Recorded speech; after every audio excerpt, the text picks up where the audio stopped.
అంగీకరించలేమనే విషయాన్ని మీ దృష్టికి తీసుకొస్తాం. సాదిగారి గారు ఇప్పుడు ప్రస్తుతం ప్రభుత్వం ఏదైతే అన్నదో మేము ఈ భూభారతి పోర్టల్కు సంబంధించిన ఒక సాధారణమైన వ్యక్తిని కూడా అర్థమయ్యేటట్టుగా విధించాము, దీన్ని సవరణలు చేశాము. అయితే గత ప్రభుత్వం ఏదైతే చేసిందో ఆ తప్పిదాలను కూడా తీసేసినాక ఈరోజు ఈ సవరణలు చేసిన తర్వాత ప్రతి ఒక్క సాధారణమైన రైతును కూడా అందుబాటులోకి అర్థమయ్యే విధంగా మేము దీన్ని సరిదిద్దామని చెప్తున్నారు.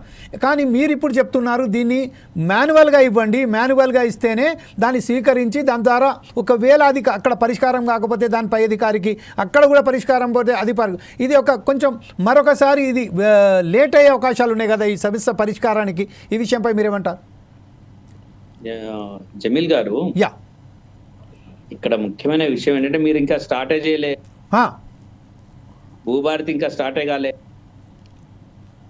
భూభారతి ఎక్కడ స్టార్ట్ చేసిందండి? ఈ రోజు సాయంత్రం 5 గంటలకు ఈ రోజు సాయంత్రం 5 గంటల తర్వాత కదా చూద్దాం మీరు నియమ నిబంధనలు ఏం పెట్టిండ్రు. ఓకే రైట్, ఇంకా 5 గంటలు ఉంది కదా, ఇంకా 5 గంటల తర్వాత చూద్దాం ఎక్కడ స్టార్ట్ చేసిందండి. ఏది వీళ్ళు వచ్చిన తర్వాత ఏదో ఆ సర్కులర్లు తీసిండ్రు, 3 సర్కులర్లు. ఆ 3 సర్కులర్లతో అయ్యింది లేదు, పోయింది లేదు. నేను ప్రభుత్వాన్ని విమర్శించడం కాదండి, వాస్తవాలను చెప్తున్నా. మీ 3 సర్కులర్లు 4 తీసుకోవడానికి కూడా పనికిరావు, చెత్త బుట్లో పడేసింది. అంత కలెక్టర్లే దాన్ని పట్టించుకోలేదు. ఎంత ఘోరం అండి ఇది. వాళ్ళు ఏమంటున్నారు, కొత్త చట్టం రానియండి, కొత్త చట్టం వస్తుంది కదా, కొత్త చట్టం వచ్చినప్పుడు చేస్తామా. కొత్త చట్టం ఇంతవరకు రాలేదు ప్రజలకు. అంటే చట్టం వచ్చిన మాట వాస్తవం, కానీ అమలులోకి రాలేదు. అమల్లోకి రానప్పుడు మేము ఏం మాట్లాడతాం చెప్పండి?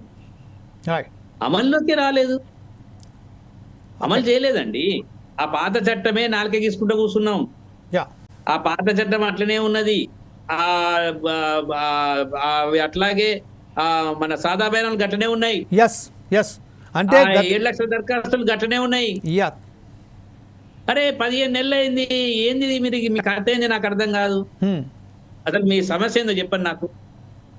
మీరు వాళ్ళు వేసిండ్రు, అసలు వాళ్ళు ఒక రిపోర్ట్ ఇచ్చిండ్రు. రిపోర్ట్ మరి ప్రజలకు ఎందుకు పెట్టలే మీరు? ప్రత్యక్ష గట్టిగా ఈ వేదిక మీదకి అడుగుతున్నా, ఏది రిపోర్ట్? నివేదిక ఏది? నిపుణుల కమిటీ నివేదిక ఏది అని అడుగుతున్నా, చెప్పండి. నిపుణుల కమిటీ వేసిండు కదా, గత జనవరిలో వేసిండండి. ఈ జనవరికి 1 ఇయర్ అయిపోయింది, వాళ్ళంటే రిపోర్ట్ ఇచ్చిండట. జమీల్ గారు, ఆ రిపోర్ట్ మనం చూడాలని చూడొద్దా? అంటే గతంలో ఒకసారి మొన్న రిపోర్ట్ ఇచ్చిండు, మన జనవరిలో రిపోర్ట్ ఇచ్చిండట. ఆ 3 కమిటీ, సునీల్ గారు, తర్వాత మన కోదండ రెడ్డి గారు, తర్వాత మన పీటర్ గారు, తర్వాత మధుసూదన్ రెడ్డి గారు, వీళ్ళందరూ ఇచ్చిన రిపోర్ట్ ఏమైంది? ఏది ఆ రిపోర్ట్? పెట్టండి, ముందు పెట్టమనండి, ముందు రిపోర్ట్ పెట్టమనండి, పోర్టల్లో పెట్టమనండి. It is my demand. నేను మాట్లాడేటన్ని వాస్తవాలు సార్, మీరు గుర్తుపెట్టుకోండి. నేను ఏం చెప్తున్నా అంటే, రిపోర్ట్ లేకుండా వాళ్ళు ఏం చెప్పిండ్రు చెప్పండి. వాళ్ళు ఏం చేసిండ్రు? వాళ్ళు ఏం రిపోర్ట్ ఇచ్చిండ్రు చెప్పరా మాకు? మాకు చెప్పాల్సిన అవసరం మీకు లేదా? శాసనసభలో పెట్టరా?